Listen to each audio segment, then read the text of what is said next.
Olá, sejam bem-vindos. Meu nome é Tatiana e você está dentro do Invisível. Hoje eu vou fazer o resumo do 14º capítulo do livro O Continente Perdido de Mu. Vamos lá?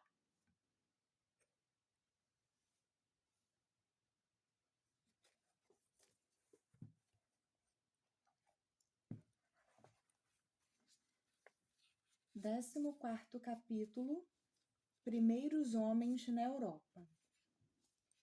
O homem apareceu pela primeira vez na Europa, nas regiões do Nordeste, e isso antes da destruição do, abre aspas, caminho terrestre, fecha aspas, antes da separação das ilhas britânicas e do continente e antes da colonização da Atlântida. Essa parte da Europa, atualmente os países escandinavos, havia sido colonizada por homens vindos da América Central há cerca de 50 mil anos. Os primeiros homens que se estabeleceram no continente europeu eram os Quetzals, da América Central. Conduzidos por seu rei, eles haviam sido expulsos de seu país pelos invasores que iriam tornar-se os ancestrais de nossas raças latinas. Abre aspas. Alguns escaparam a bordo de seus navios, outros fugiram para as florestas, e não se ouviu mais falar deles. Os que haviam tomado os barcos navegaram até um país longínquo, na direção do sol levante. Prosperaram e se tornaram uma grande nação.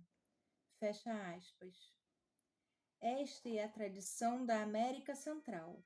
Ao que parece, esses navegadores seguiram pelo litoral e chegaram na Escandinávia, onde se estabeleceram.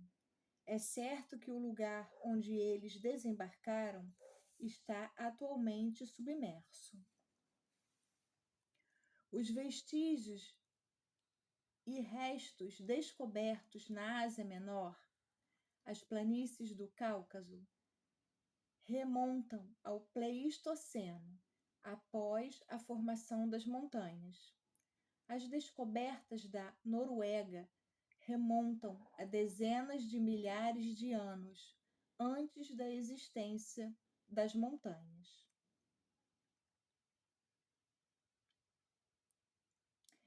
Tudo leva a crer que os vestígios descobertos na Europa setentrional são dos antigos Quetzals.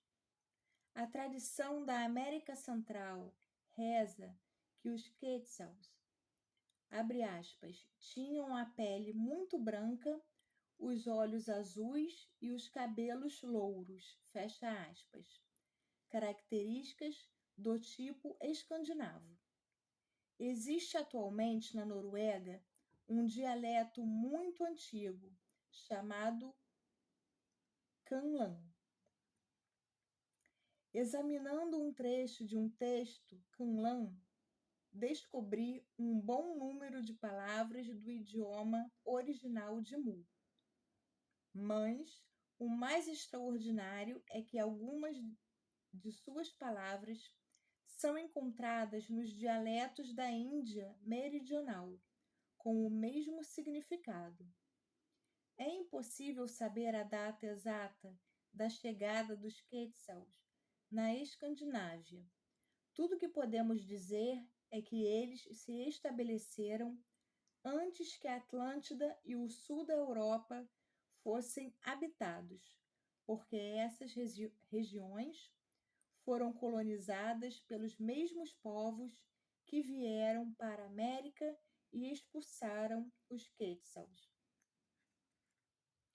O Império Uigur era uma vasta colônia que se estendia por toda a Ásia Central, desde o Pacífico até os Urais, com postos avançados que chegavam até o centro da Europa.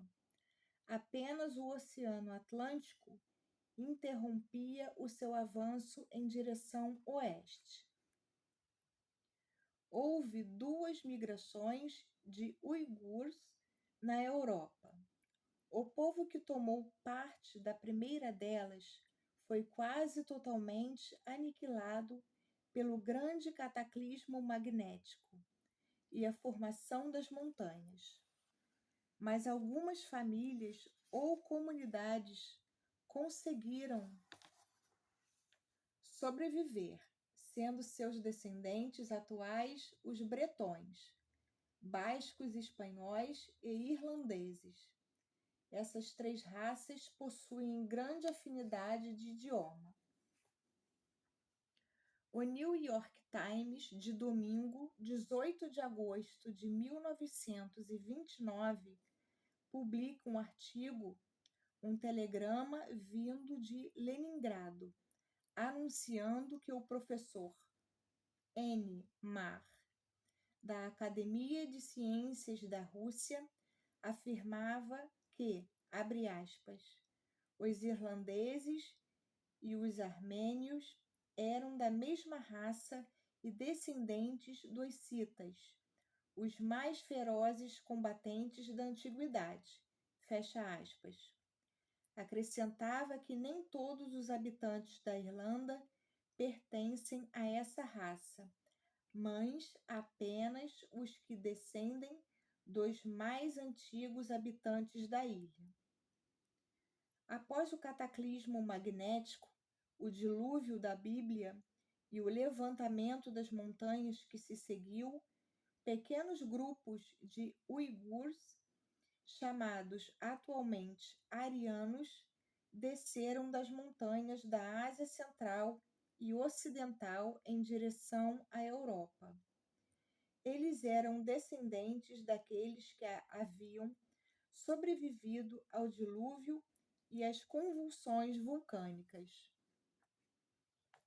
Certos textos orientais antigos falam da primeira e da segunda migração dos uigures para a Europa.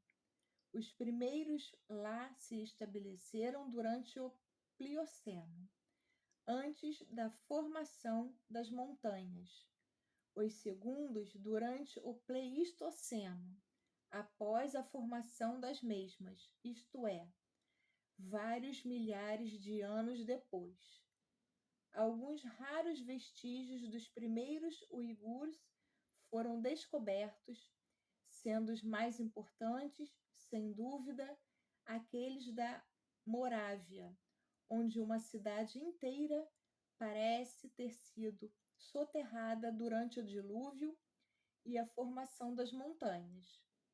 As ruínas dessa cidade foram encontradas nos contrafortes de uma montanha. A raça mais comentada é a dos homens de Cro-Magnon, mas há muitas provas mostrando que o homem de Cro-Magnon não é o primeiro habitante dessa região da Europa. Em primeiro lugar, encontramos seus restos nas montanhas, o que prova que ele ali habitava após a formação das mesmas. Por outro lado, descobrimos ossadas e pinturas rupestres nas camadas de cascalho formadas pelas águas do último cataclismo magnético. Como resultado, as montanhas se formaram depois desse cataclismo, sendo evidente que tais homens, cujas ossadas foram encontradas nas camadas de cascalho, viveram numa época bem anterior à de Cro-Magnon. As escavações de Esmirna, na Ásia Menor, provam que os homens atingiram um grau muito adiantado de civilização e ali habitaram vários milênios antes da formação das montanhas. Tendo essa civilização existido milhares de anos antes do aparecimento do homem de Cro-Magnon, do outro lado do Mediterrâneo, podemos supor que todo o litoral desse mar era civilizado nessa mesma época. Não sobrou nenhum vestígio dos primeiros homens da Europa, porque o gelo que desceu junto com as águas do último cataclismo magnético destruiu tudo. Isso aconteceu na América do Norte, onde os únicos vestígios são os dos homens das cavernas do Nebraska.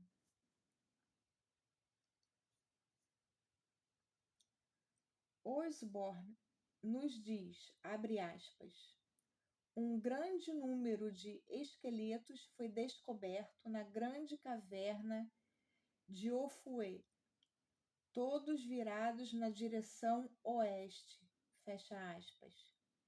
Esses mortos foram sepultados na direção oeste, porque essa era a posição de Mu, a mãe pátria, de onde seus ancestrais haviam vindo pelo caminho do oeste. No capítulo referente ao Egito, farei a descrição dos caminhos do leste e do oeste. No Oriente e em todo o litoral oeste do Pacífico, os crânios, os objetos e os esqueletos encontrados estão virados na direção leste, pois esse era o caminho seguido para vir da Mãe Pátria até a Ásia. Temos uma prova disso no templo de Angkor, no Camboja, onde todas as estátuas, templos e caminhos estão colocados na direção leste. Em alguns mosteiros do Himalaia encontramos textos com 70 mil anos de idade, e esses escritos fazem remontar a civilização humana a 200 mil anos, mais ou menos. As datas são dadas pela posição das estrelas. O animal representado com mais frequência pelos primeiros homens da França era o bisão verdadeiro, ao passo que não encontramos um único desenho de bisão nas pinturas rupestres da América, onde vemos o urso, o cervo, o cabrito montês, o mastodonte e até os grandes répteis. A história do bisão é desconhecida, porque, embora o mesmo seja considerado um animal da América, nem sempre existiu nesse continente e não se sabe quando ele ali apareceu. Dizem que os bisões viviam na Europa.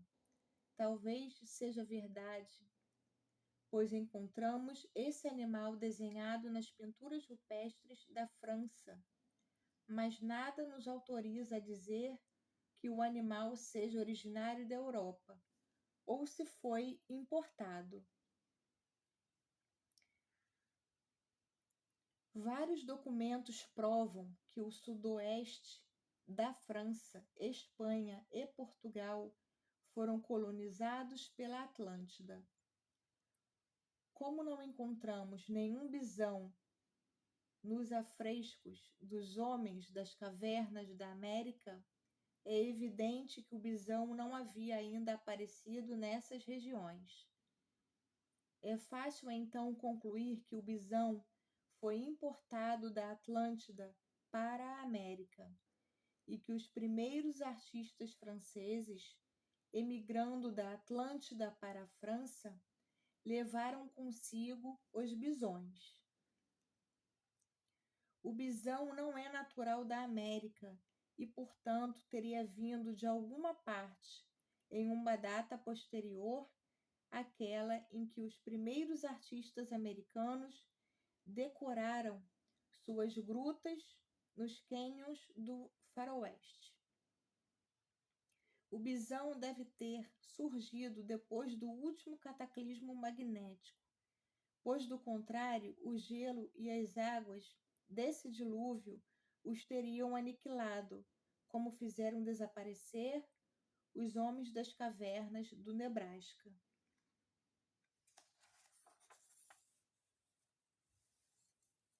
É bem evidente que o bisão não teria podido vir da Ásia para a América, porque nunca foi encontrada nenhuma ossada de bisão na Ásia, mesmo entre os cemitérios das ilhas do Ártico.